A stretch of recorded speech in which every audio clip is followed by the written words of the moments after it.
আসসালামু আলাইকুম। আমি ফারজানা ফাতেমা মানিকগঞ্জ থেকে বলছি। আবারও চলে আসলাম আপনাদের মাঝে নতুন একটি ভিডিও নিয়ে। এখানে আমি শিমের বিচিগুলো ভিজিয়ে রাখবো। এটা আমি 2-3 ঘন্টার জন্য ভিজিয়ে রাখবো, কম ভিজিয়ে রাখলেও হয়। আর এদিকে আমার শিমের বিচিগুলো দেখে অনেক ভালো লাগছে, কারণ এটা মৌমাছির চাকের মতো লাগছে, অন্যরকম কেমন যেন। তো এরপরে আমি দুপুরবেলা এই মটরগুলো বেছে নিয়েছি। আর এখন তো প্রায় সারা বছর সব কিছুই পাওয়া যায়, সিজনাল বলতে কোনো কিছু নেই, তবে অফ সিজনের দাম একটু বেশি থাকে। আর এখন দাম যেহেতু কম, তাই আমি কিছু সবজি ফ্রোজেন করে রাখবো। আর এখানে আমি টমেটো ভাপ দিয়ে নিয়েছি, এটাকে আমি পানি লবণ ছাড়াই ভাপ দিয়ে নিব। আর আগে থেকে খোসা ছাড়িয়ে রাখা মটরগুলো আমি হাফ সেদ্ধ করে নিয়েছি। আপনারা যদি দীর্ঘদিন সংরক্ষণ করতে চান তাহলে হাফ সেদ্ধ করে নেবেন বা পানির ভাপ দিয়ে নেবেন।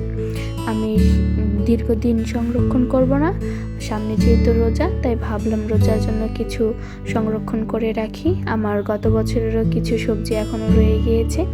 আমি টমেটো কেটে রাখিনি, কারণ আমার টমেটোগুলো কেন জানি মনে হয় যে টমেটোর স্বাদ তরকারিতে ঠিকই থাকে, কিন্তু টমেটোগুলো সঠিকভাবে গলে না। এদিকে আমি সমস্ত কিছু গুছিয়ে নিয়েছি। আর এইগুলো আমি রোজার মাসেই শেষ করে ফেলবো আল্লাহ রিজিকে রাখলে। যাই হোক, এদিকে আমি শিমের বিচিগুলো পরিষ্কার করে নিয়েছি, পানির মধ্যে রেখে পরিষ্কার করেছি হাতে চাপ দিয়ে। তো এদিকে আমি যে পালং শাকগুলো ভিজিয়ে রেখেছিলাম সেটারই কিছুটা আমি ডিপে রেখে দেবো, এটা তাড়াতাড়ি খেয়ে ফেলবো, তাই ভাপ দিয়ে নিয়ে নিই। আর এদিকে সকালে রান্না করার জন্য আমি রাতে কিছু শাক ভাপ দিয়ে রেখেছিলাম, তো সেটাই আমি সকালে রান্না করে নিয়ে এসেছি, পরে চলে আসলাম পরের দিন সকালে। যাই হোক, এদিকে আমি রান্না করে নিচ্ছি মাছ দিয়ে, আলু দিয়ে, পালং শাক দিয়ে। আর এটা হচ্ছে ঝাটকা মাছ, যেহেতু একবেলার তরকারি রান্না করব তাই আর বেশি মাছ নিইনি, আমি এত মাছ খাওয়া পছন্দ করি না।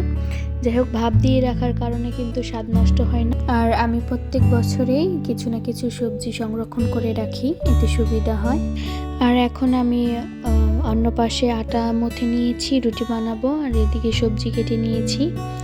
আর আমি আস্তে আস্তে সবগুলো রুটি বেলে নিব। সকালে আমার অনেক কাজের ব্যস্ততা থাকে। যাই হোক, আজকে সুফিয়ানের স্কুলে যাইনি, কারণ ওর শরীরটা আগের থেকে একটু ভালো হয়েছে, কিন্তু চাচ্ছিলাম যে আস্তে আস্তেই পরে যাওয়া যাক, যেহেতু ও অনেক সর্দি হচ্ছে। যাই হোক, এদিকে আমার রুটি বানানো শেষ। তো আমি অন্য পাশের চুলায় ভাজি বসিয়ে দিয়েছি। এখানে আমি একটা মিক্স সবজি ভাজি করেছি। আর এরপরে দুপুরে আর কোনো ভিডিও নিয়ে নাই, দুপুরে বলতে 11টার দিকে।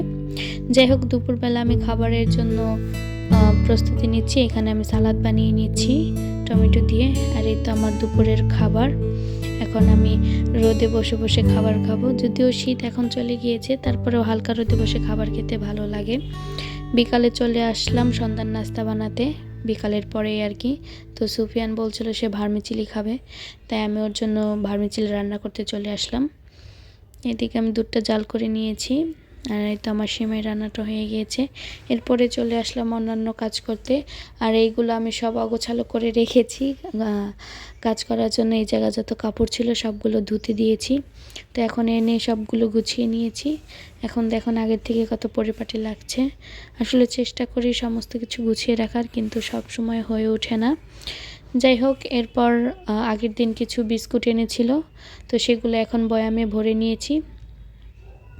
এই বিস্কুটগুলো আমার ছেলের অনেক পছন্দ। যারা আমার ভিডিওটি দেখতে দেখতে এই পর্যন্ত চলে এসেছেন তাদেরকে জানাই অসংখ্য ধন্যবাদ। আমার এই ভিডিওটি ভালো লাগলে অবশ্যই আমার ভিডিওতে লাইক, কমেন্ট অ্যান্ড শেয়ার করে দিবেন। আর অবশ্যই পুরো ভিডিওটি দেখবেন। আর আপনারা চাইলে সাবস্ক্রাইব করতে পারেন।